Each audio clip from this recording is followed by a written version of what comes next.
Hi guys, so for this part of the task you are able to break it down into quite a few different steps to help you manage. So once you have sketched out your outline, so again it might be from your own photograph, it might be from one of the silhouettes, it's entirely up to you what you've used. However, you are going to fill it with everything that you have completed for your All About Me sheet. So yours is going to look something like this one here. Again, you might want to swap certain things out. So what it says here, song lyrics, and obviously make sure they are school appropriate. You can have film quotes, it could be quotes from books, etc. that you like. So if there's anything else that you want to add in over and above these little boxes, then please feel free to do so, as long as it is all about you, obviously. So once I have sketched it out, it should look something like this. I am then going to start adding in my text. Now obviously I want to be really quite creative in the text that I'm using, but I can also create text through tone or tone through using the text. I have highlighted certain words that I want to draw attention to, so whether it be films, it be my name, etc., date of birth. Have a little think about what it is that you want to have in these really bold creative letters, and then you may fill in some areas, especially things like the eyes, for example, with just your normal handwriting, whether it be capital letters or lowercase. Again, you can make that decision. You can go straight in with your pen if you wish. Again, it could be biro, it could be one of the fine liners, depending on the look that you want to go for, or perhaps you want to sketch it out first. Now with your normal handwriting, I would say you can just go straight in with your pen. If you're doing any creative fonts, then you want to sketch that out first of all with your pencil.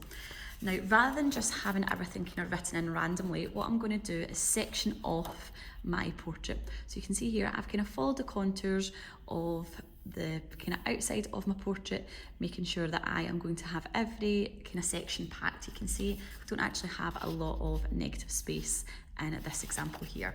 How you do it is entirely up to you. I would recommend that you don't have it going straight across. It can look really quite linear and quite blocked. I would recommend that you have possibly some that are curved. So I might have a slightly larger text going across here. So say for example, I am starting with my name. Now you can see I'm starting from the edge here. Let me just zoom in slightly for you. So it's going to be slightly smaller, and then gradually my letters are going to get bigger. So I am using these lines as a guide. I also need to make sure that I am going top to bottom. So again, we don't want any of that negative space. So this one here is going to be creative lettering.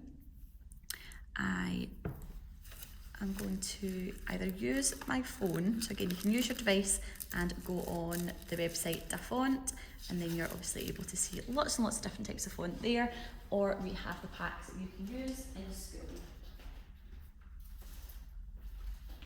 Packs that you can use in school look something like this. So again, we've got a whole variety of fonts. Let me just take them out. We've got a whole variety of fonts here. If you want to have a different style of letter, a different style of font for each letter, you can do that as well. I am going to go with some of the tattoo font. So again, I'm going to find where my letter is, and I've sketched it out just in my normal handwriting to begin with. It gives me a little bit of a guide. And then I can start to add in my details. So again, really recommend that with your creative fonts, you sketch it out in pencil first until you're happy with it, and then you can obviously go over that in pen. So again, really just taking my time, using it as a guide.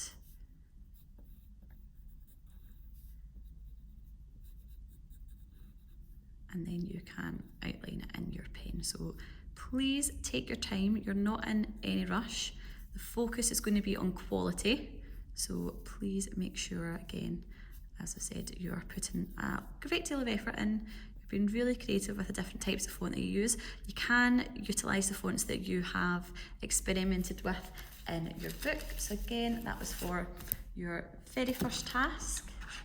That would be this task here. So you might want to experiment with these fonts again, or you can also kind of build up your tone through having your font slightly different sizes, maybe more spaced out, a lot more negative space.